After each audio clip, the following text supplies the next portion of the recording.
हाड़ौती संभाग से लेकर पूरे राजस्थान की बुलंद आवाज हम सब के आदरणीय नेता सम्माननीय श्री प्रहलाद जी गुंजाल।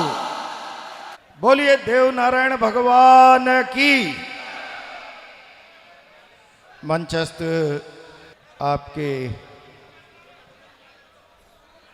पूर्व सांसद आदरणीय जौनपुरिया जी,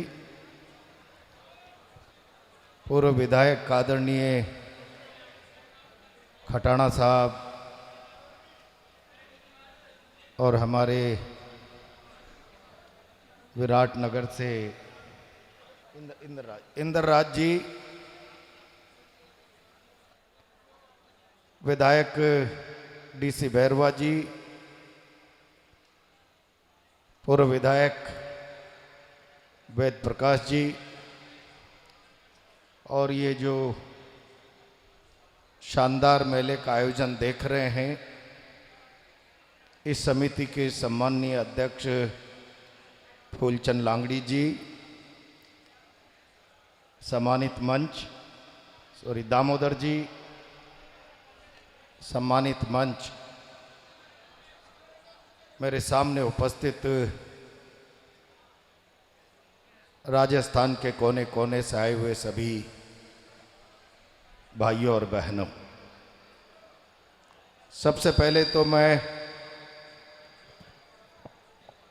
इस लक्की मेले की आप सबको बधाई देता हूं, शुभकामनाएं देता हूं। ये मेरा सौभाग्य है कि मुझे लगातार 2 साल, पिछले साल और आज इस साल भी यहाँ आने का सौभाग्य प्राप्त हो रहा है। मैं समझता हूं कि जोधपुरिया धाम की कृपा हो रही है। मैं पिछली बार आया था तो 10-12 किलोमीटर मोटरसाइकिल से चलकर आया। चौपहिया वाहन को निकलने का रास्ता नहीं था। और आज भी मैं देख रहा हूं कि चारों तरफ अलग अलग संस्थाओं और समाजों का छोटा छोटा मेला अलग से लग रहा है। मैं ये बात इसलिए कह रहा हूं कि अगर 1115-20 साल बाद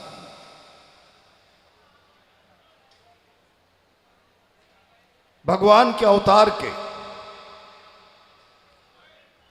ये सरदा का समुंदर जो राजस्थान भर में उमड़ रहा है, ये यूं ही नहीं उमड़ रहा। ये आस्था का ज्वार संकेत है इस बात का। नारायण ने अपने अवतार काल में अपनी कर्म साधना से ऐसा माइलस्टोन स्थापित कर दिया कि जब तक ये सृष्टि और संसार रहेगा, भगवान देवनारायण के प्रति लोगों की श्रद्धा इसी प्रकार से उमड़ती रहेगी। लेकिन मैं इस अवसर पर इतना कहना चाहता हूं, ये श्रद्धा का समुद्र तो उमड़ रहा है, लेकिन ये जो मेले हमारी सांस्कृतिक विरासत है, इस विरासत से साक्षात्कार करके हम लेकर क्या जा रहे हैं। मैं ये गंभीर सवाल आप लोगों के सामने छोड़ रहा हूं। मेरे सामने बैठे हुए लोगों में नौजवानों की तादाद ज्यादा है, और जब मैं इस मेले का हिस्सा बना तो गाड़ी में उतरने से लेकर मंच पर आने तक जवानों की टोली,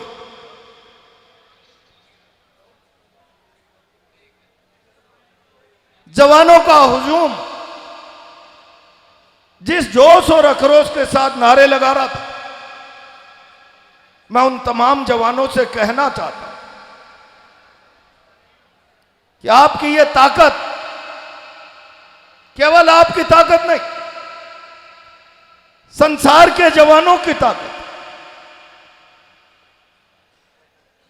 उसका अपना एक विशिष्ट स्थान है। दुनिया का कोई सा भी इतिहास उठाकर देख ले, चाहे दुनिया में राजनीतिक परिवर्तन आया हो, सामाजिक परिवर्तन आया हो, या दुनिया में कोई आर्थिक क्रांति हुई हो, परिवर्तन आया, या समाज की व्यवस्था में अराजकता को तब्दीली करके नई व्यवस्था कायम करने का सवाल खड़ा हो, तो दुनिया के सारे इतिहासों के पन्ने झंझनाओ, दुनिया के किसी देश के इतिहास का कोई पन्ना नहीं होगा जिसमें नौजवान की शहादत की गंध नहीं आती। और जब मेरे सामने वो नौजवान खड़ा, जिसके पास बदलाव की ताकत है, जिसके पास निर्माण की ताकत है, उस ताकत को दिशा मिलनी चाहिए। और इसीलिए मैंने ये बात यहां से शुरू की कि ये मेले में आप आ तो गए, ये विरासत है, श्रद्धा है अपार, लेकिन लेकर क्या जाएंगे? जब लेकर जाएंगे तो मैं आपसे कहना चाहता हूं, जब हम हमारी आस्था के केंद्रों से जुड़े, धर्म के प्रति संपूर्ण समर्पण करें, तो धर्म में वो ताकत है जो आत्मा को बल देती है, और केवल आत्मा को बल नहीं देती, आत्मा में शुद्धि और विचार की ताकत देती।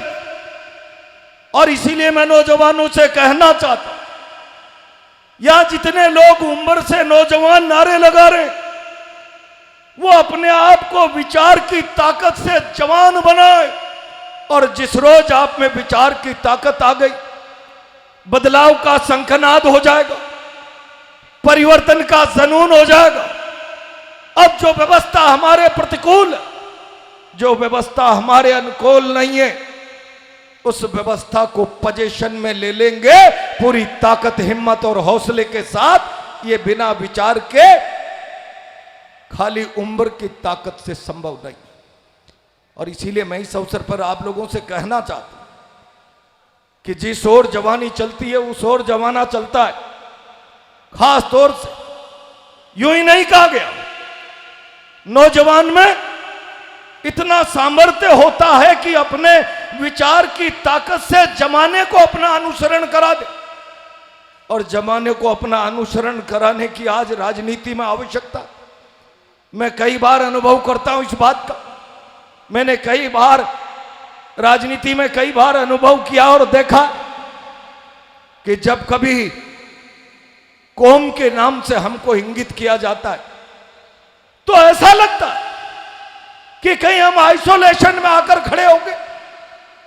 और हिंदुस्तान की राजनीति में जिन वर्गों के पास कर्ण पिशाचिनी ताकत, कान में मंत्र देने की शक्ति है, वो हिंदुस्तान की कई सारी जातियों में कर्ण के मंत्र से विरोध के भाव पैदा कर देती, विरोध के भाव जगा देती। और इसीलिए उस विचार का अंत करने के लिए, उस षड्यंत्र का पर्दाफाश करने के लिए नारायण के जीवन मूल्यों को, उसके संस्कारों को अपने जीवन में धारण करना पड़ेगा। कोई कहता है दलित और गुर्जर का रिश्ता नहीं, कोई कहता है पीड़ित का, रोगी का, गुर्जर का रिश्ता नहीं। तो फिर मैं आज इस मंच से कहना चाहता हूं, दुनिया में मानवाधिकार और मानवता की बातें, दुनिया में छुआछूत और भेदभाव को मिटाने की बातें आज प्रजातंत्र आने के बाद प्रारंभ हुई होगी। अगर मैं भारत के प्रजातंत्र के 75-77 सालों से भी आगे की बात करूं, तो अभी अमेरिका के प्रजातंत्र को भी 200-250 साल से ज्यादा नहीं, दुनिया का सबसे पुराना प्रजातंत्र। ये बातें आज नहीं, भगवान देवनारायण ने जब अवतार लिया तो कई लोग जो वैज्ञानिक भाषा में बात करते हैं, वो भगवान देवनारायण के लिए परिभाषा करने लगते हैं। ये आयुर्वेद के ज्ञाता थे, वो बीमारियों का इलाज करते थे, वो आयुर्वेद के ज्ञाता नहीं थे, बीमारियों का इलाज नहीं करते थे। इस कली काल में जनता को संदेश देने का प्रयास किया, अगर समाज में समरसता और एक रूपता कायम लाना चाहते हो तो कोड़ी को भी उपेक्षित मत करो, कोड़ी के साथ भी छुआछूत का बर्ताव मत करो। दीन इनकी सेवा का व्रत लिया, पीड़ित मानवता की सेवा का व्रत लिया, और यह व्रत धारण करके नौजवानों को चलने की आवश्यकता है। और आज हमारी नौजवान पीढ़ी भटक क्यों गई, भटक गई या भटका दी गई, मैं बहुत लंबी बात नहीं करूंगा, लेकिन मैं इतना जरूर कहना चाहता हूं कि विरासत के कारण आप इस मेले का हिस्सा बने हो, तो फिर हमारी पुरातन सनातन इतिहास की व्यवस्था को भी समझना पड़ेगा। मैं कई बार कहता हूं, समाज में कोई गुजर जा रहा होता है तो लोग कहते हैं गुजर जा रहा है, कोई किसी दूसरी जाति के व्यक्ति को इस प्रकार से इंगित करके नहीं कहते। मैं इसके कारणों में गया हूं। आपने 1857 का हिंदुस्तान का गदर पढ़ा हो, अभी एक किताब आई है आखिरी मुगल बादशाह, मैं उम्मीद करूंगा कि पढ़ा लिखा नौजवान उसको पढ़ने की चेष्टा करे।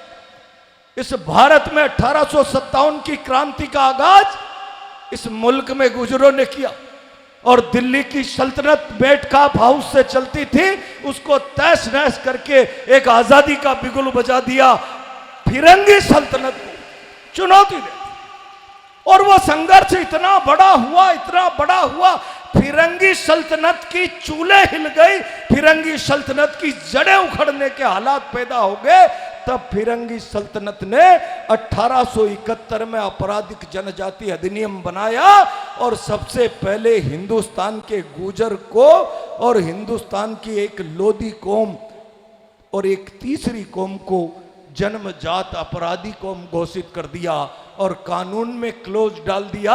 क्योंकि ये कौम जन्मजात अपराधी है, इसलिए इसका अपराध से रिश्ता खत्म करने के लिए इसके 6 साल की उम्र पार करने वाले हर बच्चे को पकड़कर सुधार गृह यानी जेल में रख दिया जाए, अपने बच्चों को बचाने के लिए। ये जो सांस्कृतिक नरसंहार हुआ, हमारी कौम के संघर्ष के कारण सांस्कृतिक नरसंहार, बच्चों को छीन लो, जेलों में डाल दो, और तय कर दिया ये कोई सामाजिक रिश्ता नहीं रखेंगे। गुर्जर समाज के किसी व्यक्ति के साथ रिश्ता रखेगा अपराध का भागी होगा, और कोई व्यक्ति गुर्जर के साथ रिश्ता रखेगा वो भी दंड का भागी होगा। इस मुल्क की सारी व्यवस्था से अंग्रेज ने हमारी कौम को अलग थलग कर दिया। अंग्रेज चला गया, मानसिकता नहीं मरी। आज भी हम कभी कभी ऐसा महसूस करते हैं, क्या हम समाज में आइसोलेशन में तो नहीं? और इसलिए इस पीढ़ी को अपने अंदर उस जुनून को पैदा करना पड़ेगा। ये मुल्क हमारा है, ये हमारी पुरखों की थाती है, उसकी संतति है। इस मुल्क को मुल्क बनाने में, इसकी बुनियाद में हमारे पुरखों का बलिदान है, उनका लहू है। इतिहास इसको झुटला नहीं सकता, और अगर कोई इतिहास को झुटलाने की कुचेष्टा करे, भारत का अधिकांशतः इतिहास अंग्रेज और मुगल की सरपरस्तिति में लिखा गया, वो अगर झुटलाने का प्रयास करे तो जाओ हिंदुस्तान के पुरातत्व संग्रहालय के एक एक शिलालेख को उठाओ। इस दुनिया का कौन सा ताकतवर राजा है जिसको आपकी वंश परंपरा का राजा कहकर परिभाषित नहीं किया गया? अब मैं कभी कभी ये बात कहता हूं, नौजवान तालियां बजा देते हैं, नारे लगा देते हैं, हम शिवाजी की औलाद, हम महाराणा की औलाद, हम मिहिर भोज की औलाद। ये कहने मात्र से काम नहीं चलेगा। जितनी बड़ी विरासत हमारी है, हम उस विरासत को संवर्धन, संक्रमण, संरक्षण करने के लिए रोग की तरह फैला दे उसको भारत के जनमानस में। ताकतवर विरासत के आदर्शों को, उसके बलिदान और बहादुरी की गाथाओं को फैला दें संक्रमण की तरह, उसका संरक्षण भी करें, उसका संवर्धन भी करें। क्या ये नौजवान पीढ़ी के पास क्षमता है? कोरे नेताओं के नारे लगाने से क्षमताएं विकसित नहीं होगी, विकसित होगी अपने अंदर विचार की ताकत जिंदा करो, और विचार की ताकत अपनी आत्मा की मजबूती से होती है और आत्मा का बल धर्म के रास्ते पर चलने से मिलता है। वो रास्ता जोधपुरिया धाम का है और इसीलिए इस रास्ते को मजबूत बनाओ और अपने अंदर शिक्षा का संचार करके एक विचार की क्रांति पैदा करो ताकि हम हमारी विरासत को इस मुल्क में फिर से सजाने संवारने का काम कर सके। अभी इंद्रराज जी भाषण कर रहे थे, जुबान पे से एकदम नाम अटक गया, मेरे बहुत पुराने मित्र है। क्या किया बीजेपी राज ने? इंद्रराज जी आप उदाहरण भूल गए। 35 साल अंगद की तरह पांव गाड़कर भारतीय जनता पार्टी की सेवा की है, लेकिन ताकतवर लोग जिनमें पुरुषार्थ नहीं है वही भारतीय जनता पार्टी को मार्शल कोमो के लोग पसंद है। पुरुषार्थ वाला व्यक्ति पसंद नहीं है, पसंद नहीं है पुरुषार्थ वाला। मेरे से बड़ा उदाहरण क्या हो? और इसीलिए मैं आज आपसे कहना चाहता हूं, आपने तो बेडम साहब की बात कही। बेडम साहब को तो मैं कहता हूं बेचारे को, बेडम को बेदम बना दिया, बेदम। मैं उनको प्यार से कहता हूं, मैं सार्वजनिक रूप से बेदम कहूंगा तो आपका अपमान होगा, पुराने मित्र हो। अंग्रेजी में समझ लें बेडम और बेदम एक ही है, दोनों की परिभाषा। वो भी हंसते हैं, मैं भी हंसता हूं, लेकिन ये मजाक जवार बेडम की नहीं है। इतने बड़े राजस्थान और हिंदुस्तान के इस समाज का मजाक है, इसकी उपेक्षा है और इस उपेक्षा के खिलाफ विचार की ज्वाला जलनी चाहिए, विचार की ज्वाला जलनी चाहिए। और जिसके पास विचार की आग नहीं है, धधकती आग नहीं है, नारे लगाते रहो, भाई देखो देखो कौन आया, हाड़ौती का शेर आया। मैं कहता हूं मत लगाओ नारे, इंसान बन जाओ, विचारवान बन जाओ। इंसान विचारवान शेरों को पकड़ के ट्रैंकुलाइज करके पिंजड़े में डाल देता है। और इसलिए मैं ये कहता हूं कि आज के इस अवसर से केवल इतना ही लेकर जाएं, हम हमारी विरासत का संरक्षण करेंगे, संवर्धन करेंगे, संक्रमण करेंगे और अपने अंदर शिक्षा की ज्योति जलाकर इस पथ पर चलकर अपने आत्मबल और विचार की शक्ति को मजबूत करेंगे। और वो शक्ति होगी समाज की शक्ति, वो शक्ति होगी भारत राष्ट्र की शक्ति। मैं कभी कभी कहता हूं समाज के बीच में आजकल तो लोगों के मुंह बंद हो गए हैं। मैं जाकर समाज की बात करता था, एक बहुत बड़ी लड़ाई का मैं हिस्सा बन गया था, पूरा राजस्थान जानता है। हमने विधानसभा की कुर्सी के ठोकर मारने का भी फैसला कर लिया था। तब लोग कहते थे क्या जातिवादी हो गया प्रहलाद गुर्जर। तब मैं कहता था कि भारत का प्रजातंत्र तब तक सबल और सशक्त नहीं हो सकता, भारत को ताकतवर विश्व गुरु बनाने का सपना तब तक पूरा नहीं कर सकते जब तक एक भी व्यक्ति अविकसित और अशिक्षित रह जाए। और जब मैं मेरे समाज की तरफ झांकता हूं, आजकल तो हमारी लड़ाई का नतीजा है न जाने कितना संघर्ष, सालों तक, 1-1.5 साल तक इस राजस्थान की गली गली धरती पर जाकर सरकार की नींद उड़ा दी। उसी पार्टी का हिस्सा थे, लेकिन हमने कहा इस बलिदान को व्यर्थ नहीं जाने देंगे। राजनीति कल दांव पर लगती हो तो आज दांव पर लगे। हम राजनीति समाज के साथ न्याय के लिए करते हैं। अगर जिस रोज न्याय और इंसाफ की धारणा राजनीति और व्यक्ति के जीवन में से चली जाएगी, वो राजनेता शमशान के मरघट पर पड़ी हुई मुर्दा लाश की तरह होगा। और इसीलिए मैंने कहा था खड़े हो कि मेरा समाज आज सरकारी सेवाओं में 0.0001 भागीदार नहीं है। इससे बड़ा दलित और न्याय मांगने वाला, न्याय की जरूरत महसूस करने वाला कोई दूसरा समाज हो सकता है? और अगर ऐसे पीड़ित उपेक्षित व्यवस्था के कारण 70-75 सालों से कुछ हासिल नहीं हो पाया, निम्नतम दर्जे में चला गया सरकार की व्यवस्था में भागीदारी सुनने, इसकी बात करने को कोई जातिवाद कहता है तो मैं स्वीकार करता हूं कि हां मैं जातिवादी हूं।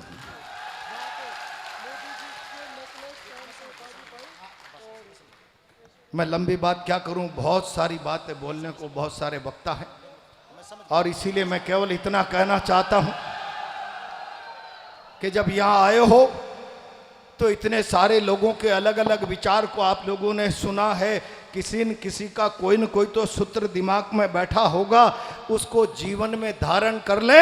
अपने और अपने परिवार और समाज को आगे बढ़ाने के लिए व्यक्ति आगे बढ़ता है तो समाज बढ़ता है, समाज बढ़ता है तो राष्ट्र बढ़ता है। ये श्रृंखला व्यक्ति से शुरू होती है। कोई राष्ट्र अचानक दिल्ली, बंबई, गुड़गांव में खड़ी की हुई बहुमंजिला अट्टालिकाओं से खड़ा नहीं होता। समाज जीवन कैसे व्यवस्थित और सुदृढ़ बने, मजबूत बने, सुंदर बने, और इसीलिए यहाँ से कोई चीज अगर आप लेकर जाना चाहते हो, प्रहलाद गुंजल की न सही जौनपुरिया जी की मान लो, जौनपुरिया जी की न सही आप खटाना साहब इंद्रराज जी की मान लो। कोई एक बात जीवन में उतार कर ले जाओ और अपना जीवन सुंदर बनाने का काम करो। मेरा विश्वास है हम समाज और राष्ट्र को सुंदर बनाने की दिशा में आगे बढ़ेंगे। मैं इस भव्य आयोजन के लिए पुनश्च लांगड़ी जी और पूरी टीम को बधाई देते हुए आप सबको बहुत बहुत शुभकामनाएं देता हूं। धन्यवाद।